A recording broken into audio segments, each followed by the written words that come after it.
दोस्तों, स्वागत है आपका मज़ेदार दुनिया में। ये दुनिया आपको इस दुनिया से दूर एक नई यात्रा पर ले जाएगी। वो यात्रा जो रहस्य और रोमांच से भरी होगी। तो आइए दोस्तों, टिकट लीजिए, यानी सब्सक्राइब कीजिए और तैयार हो जाइए मैजिक, मस्ती, मिस्ट्री से भरी रोलर कोस्टर रहस्यमयी राइड के लिए।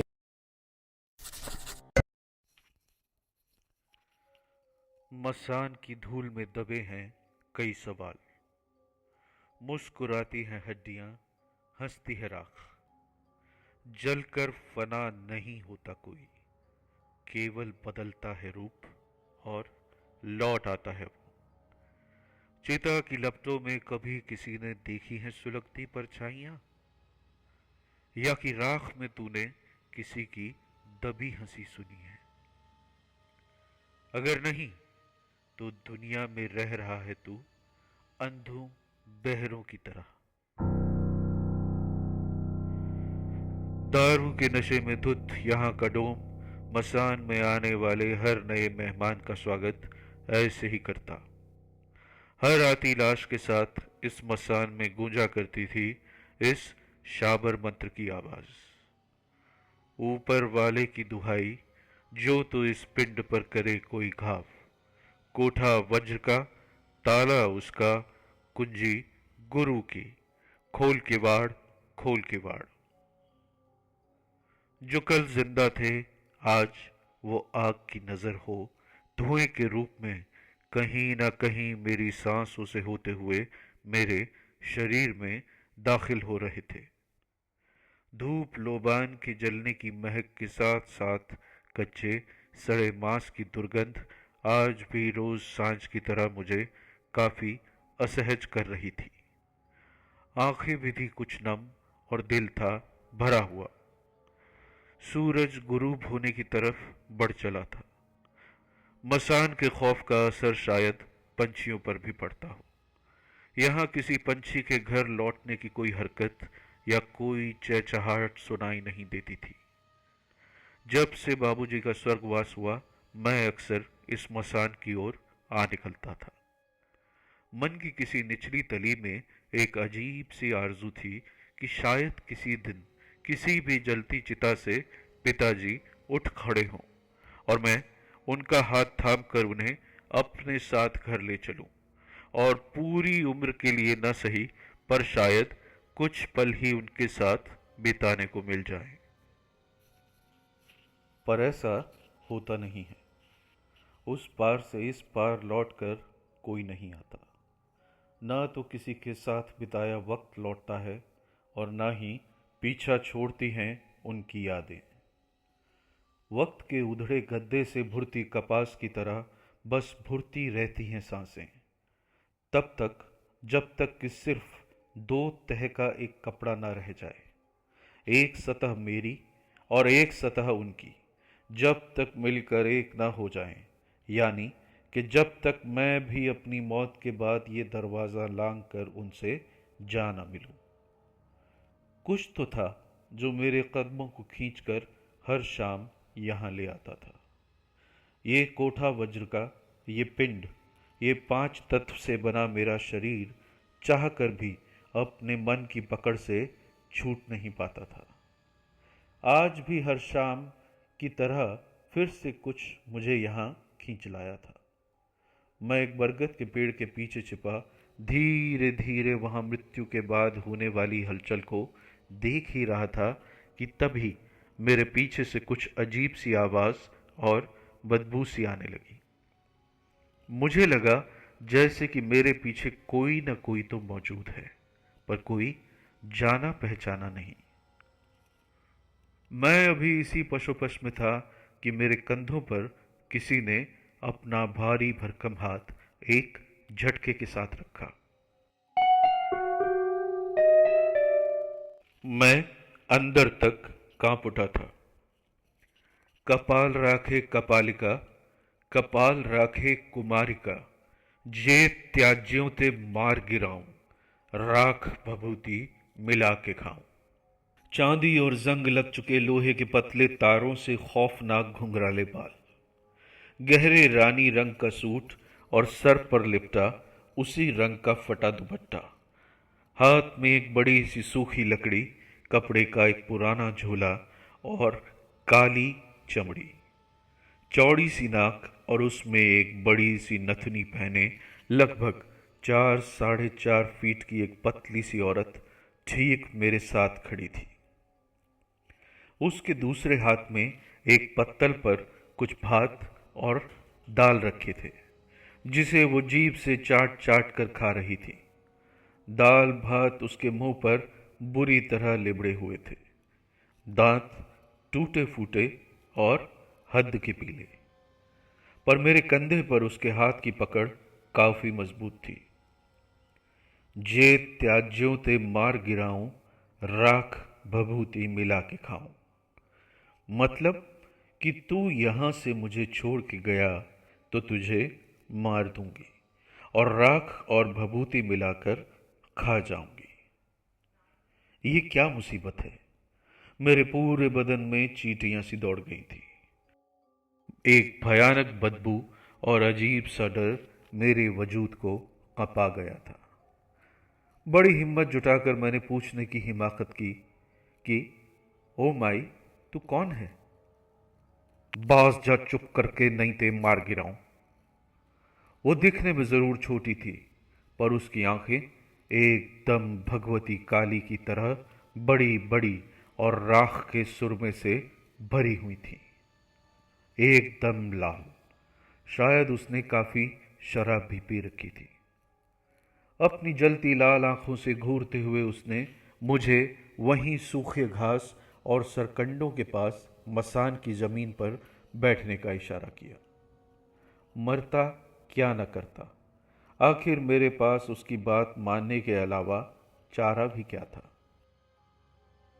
बरगद का वो पेड़ मुझे और उस अधेड़ उम्र की खौफनाक औरत को बड़ी जिम्मेदारी के साथ छुपाए हुए था। मैं कांपते हुए चुपचाप नीचे जमीन पर बैठा ही था कि उसने मेरी गोद में अपना थैला रख दिया। मेरे एक ओर वो खुद बैठ गई और मेरे दूसरी ओर अपने साथ लाई सूखी लकड़ी रख दी। पीछे श्मशान की दीवार पर वो औरत और दूसरी ओर से उसकी सूखी लकड़ी। मैं लगभग कैद सा हो चुका था। उसने अपने बदन को हल्की सी जुम्बिश दी और मेरे कंधे पर उसके हाथ की पकड़ एक बार फिर थोड़ी और सख्त हो गई थी।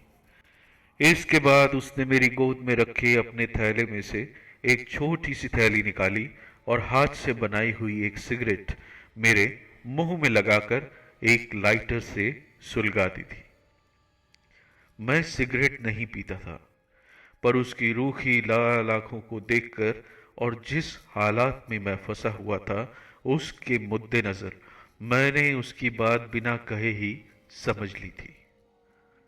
मैंने उस घरेलू सिगरेट का एक तेज कश खींचा और खांसता खांसता बेदम सा होकर जमीन पर आ गिरा था।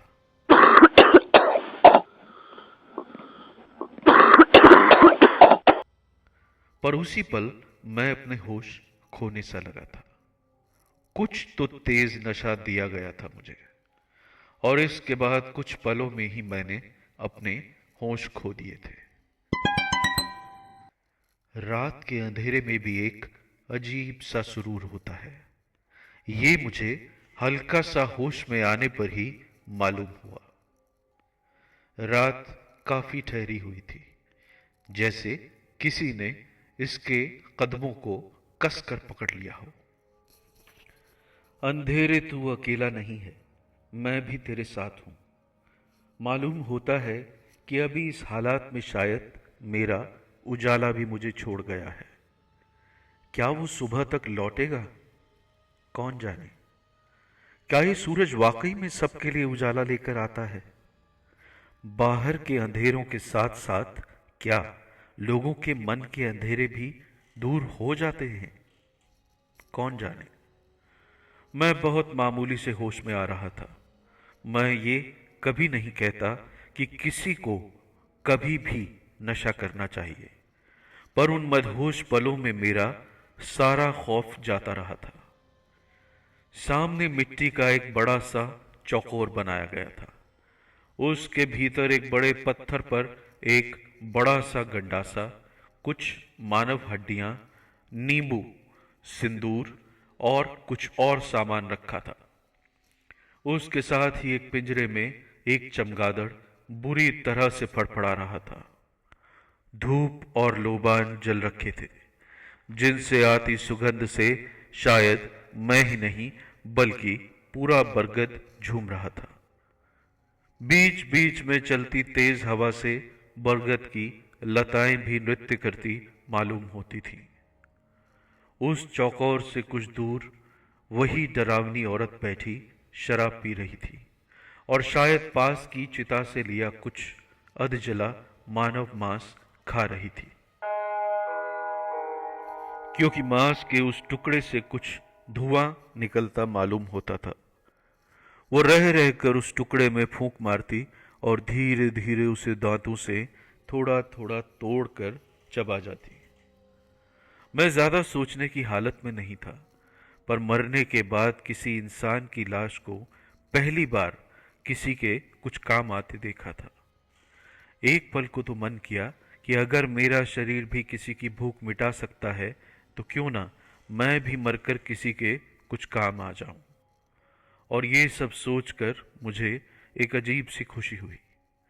शायद नशे का ही जोर था कि मैं ये सब सोच रहा था, क्योंकि जीते जी तो इंसान कितने ही लोगों की मदद कर पाता है, या यूं कहूं कि कितनों की मदद करना चाहता है। और इसी नशे के जोर में मैं तेज तेज हंसने लगा। इस बीच मेरी आंखों से भी वहां उठते धुएं के जोर से आंसू निकलने लगे थे। मेरी हंसी काफी तेज सुनाई देती थी, पर उस औरत पर इसका कोई असर नहीं पड़ा। वो जैसे अपने खाने पीने में मसरूफ थी, वो वैसा ही करती रही। रात लगभग जन्म ले चुकी थी, तो अब मौत के बाद के मुसाफिर कल सुबह होने के बाद ही आने थे। अभी मैं इतना सोच ही रहा था कि मुझे मालूम हुआ कि मेरे हाथ और पैर कसकर बांध दिए गए थे। नशा करने की आदत तो थी ही नहीं, पर कुछ देर खुद को आजाद करने की कोशिशों के बाद कुछ कमजोरी सी महसूस हुई और मैं एक बार फिर बेहोशी में चला गया था। कुछ देर बाद मुझे हल्का सा याद आया कि मैं अभी भी बंधा ही पड़ा था। मैं उसी पुराने उजाड़ शमशान में उस बरगद के पेड़ के पीछे बंधा हुआ था। वहां बात ये काफी फैली हुई थी कि एक तांत्रिक भयानक काला जादू करता है हर अमावस को। अमूमन तो मैं शाम ढले ही निकल जाया करता था वहां से, पर रुकने को मजबूर था आज तो। पर मैं ये नहीं जानता था कि उस रात में मैं जो देखने वाला हूं, उसे देखकर नशे में होने के बावजूद मेरी हड्डियां तक कांप उठेंगी। बदकिस्मती से आज की रात अमावस की थी। चारों ओर बस घुप अंधेरा और सनसनाती हवा सिसकियां सी ले रही थी।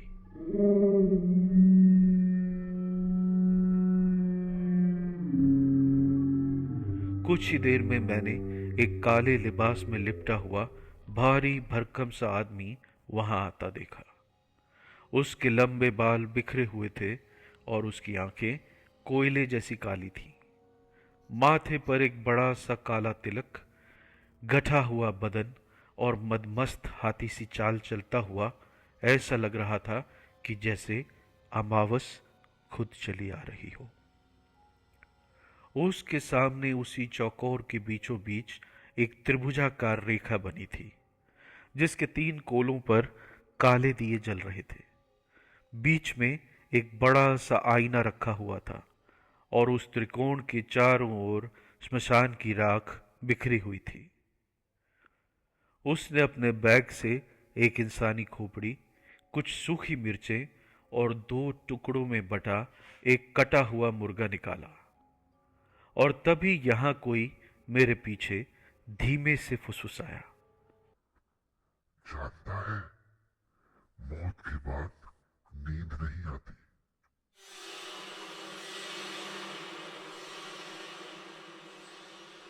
और वहां तैरती परछाइयां आपस में ठहाका लगाकर हंस पड़ी। क्या ही सुरूर था जो मुझ पर चढ़ बैठा था। उस अघोरी के आते ही उस औरत ने अपना शराब का ग्लास एक ओर रखा और मांस का बचा टुकड़ा वापस जलती चिता में फेंक दिया और उस चौकोर के पास आ बैठी। उधर वो अघोरी अपने घुटनों के बल उस चौकोर में बैठ चुका था। कौन जानता है कि उसके तंत्र मंत्र में शक्ति थी या केवल था मेरा भ्रम। कौन जानता है उस मसान में मौत थी या किसी का जन्म। और उसने भयावह शाबर मंत्र पढ़ना शुरू किया। जीव के रक्त से सींचा, जो सोया वो जागेगा, जो जागेगा वो बोलेगा, जो बोलेगा वो बंध जाएगा। और जैसे ही उसने अपना मंत्र पूरा किया, वहां सुलगती आग के शोले भड़क कर सुर्ख लाल हो चले। हवा में एक बहुत खराब सी गंध फैल गई, सड़ी हुई लाश की तरह। अघोरी ने शीशे का मुंह वहां पास ही जल रही चिता की ओर किया और अब जैसे दो चिताएं एक साथ जल रही थी। पर कुछ देर बाद ही कुछ बड़ा हैरत अंगेज हुआ। आईने में दिखाई देती उस जलती चिता में एक अधजली औरत की काया उठ बैठी। असल में जो चिता श्मशान में जल रही थी उसमें कोई हरकत नहीं हुई थी। अब उस तांत्रिक ने वहां पड़े मानव अवशेषों में से एक कटी हुई उंगली उठाई और उसे उस आईने पर रख दिया और तभी उस शीशे में हलचल होने लगी। मैंने देखा उसमें एक जीती जागती अधजली लाश की परछाई बन रही थी और फिर वह परछाई अचानक शीशे से धीरे धीरे बाहर आने लगी। वो एक बहुत ही डरावनी औरत थी। उसकी खाल एकदम झुलसी हुई, उसका जला हुआ चेहरा बिना आंखों का, उसके जबड़े से पिघला हुआ कच्चा मांस टपक रहा था। उसकी जलती हुई टेढ़ी मेढ़ी उंगलियां हवा में लहराने लगी और तभी वह परछाई चीखी, अरे ओघड़, तूने मुझे बुलाया क्यों? अब वापस न जाऊंगी।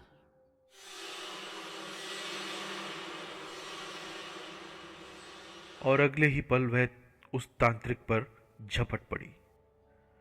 वह जमीन पर गिर पड़ा, अपना गला पकड़कर बुरी तरह तड़पने लगा। उसकी आंखों और नाक से खून बह रहा था। मैंने देखा वो धीरे धीरे राख में बदल रहा था। उसका ये हाल देखकर वो औरत जिसने मुझे यहां बांध रखा था, वो भी चीखती चिल्लाती हुई वहां से भाग खड़ी हुई। वहां बहती हवा अचानक काफी भारी हो गई थी और फिर अचानक तांत्रिक के जलते हुए शरीर से उसकी बुझती हुई आवाज आई, ए बलि के लड़के, मुझे मत देख। जो देखेगा वो मेरे साथ जाएगा। तू बच जाएगा तो कल किसी और के काम आएगा।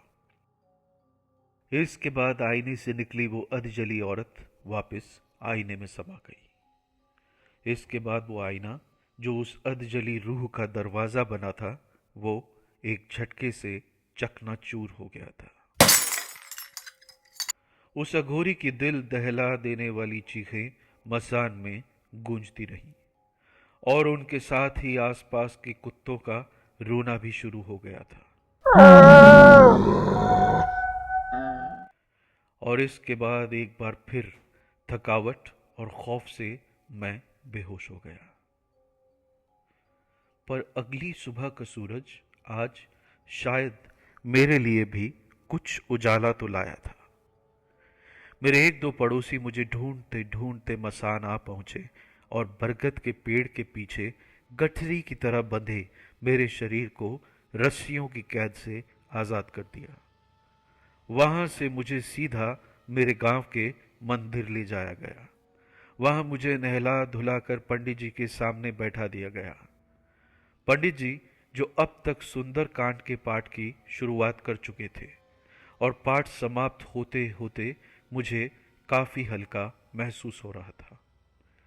इसके बाद दोपहर होने तक मैं अपने घर वापस ले आया गया था। काफ़ी लोग जमा थे मेरे घर के पास, और वहाँ सब मेरे साथ गुजरे वाक़े की ही बात कर रहे थे। वहाँ गांव के कुछ लोगों ने गांव के कुछ बुजुर्गों से इस बारे में पूछा, तो उन्होंने बताया कि वो अघोरी तांत्रिक किसी और गांव का था और कई सालों से आत्माओं को अपने वश में करने के लिए हर अमावस की रात वहां अनुष्ठान किया करता था। पर शायद वो कोई भारी गलती कर बैठा था और मसान में बसी आत्माएं उसे ही खा गईं। उस खौफनाक रात के बाद सब लोग सदमे में थे। मुझे कई दिनों तक तेज बुखार रहा और मुझे लगातार वही आवाज़ें सुनाई देती रहीं जो उस रात स्मशान में गूंज रही थी। लेकिन असली झटका मुझे तब लगा जब मालूम हुआ कि अगले ही दिन यह खबर लोकल अखबार में छप चुकी थी और उसकी तफसील कुछ इस तरह है। हेडलाइन थी, स्मशान में मिला राख बना हुआ शव, रहस्यमय तांत्रिक मृत या लापता। दैनिक प्रभात 3 जुलाई। गांव के बाहरी इलाके में स्थित पुराने श्मशान में बीती रात एक भयानक घटना हुई। गांव के कुछ लोगों ने तड़के सुबह वहां एक इंसानी हड्डियों का ढेर देखा जिसे राख में मिला हुआ बताया जा रहा है। स्थानीय बुजुर्गों के अनुसार यह वही स्थान है जहां कई सालों से एक अज्ञात तांत्रिक अमावस्या के दौरान काला जादू करता था। गांव के लोग इस घटना को एक तांत्रिक का श्राप बता रहे हैं। कुछ प्रत्यक्षदर्शियों का कहना है कि रात को मसान से अजीब सी चीखें और जलती हुई परछाइयां देखी गई थी। पुलिस ने घटनास्थल से एक टूटा हुआ शीशा, काले कपड़े और जानवरों की बलि के अवशेष बरामद किए हैं। परंतु सबसे विचित्र बात यह है कि घटनास्थल पर ना कोई जलने के निशान हैं, ना कोई चिता जली थी। फिर तांत्रिक राख बना तो कैसे बना? एक दूसरे अखबार में छपा, रात को श्मशान के पास मत जाओ। इस घटना के बाद से गांव के लोगों ने श्मशान की ओर जाना बंद कर दिया है। कई लोगों ने दावा किया कि रात के समय वहां से अब भी किसी के बुदबुदाने की आवाजें आती हैं। एक महिला जिसने पास ही खेतों में रात के समय पानी देने का काम किया, उसने बताया, रात को 2 बजे मुझे ऐसा लगा कि कोई मेरी पीठ के पीछे खड़ा है। जब मैंने मुड़कर देखा तो वहां कुछ नहीं था।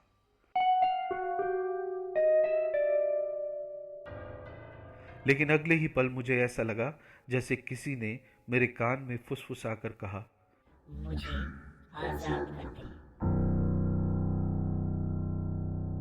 और इतना सुनते ही मैं वहां से भाग निकली। स्थानीय पुलिस ने तांत्रिक की पहचान करने की कोशिश की, लेकिन उन्हें कोई सफलता नहीं मिली। उनके अनुसार कोई भी आदमी इस तरह खुद से राख में तब्दील नहीं हो सकता।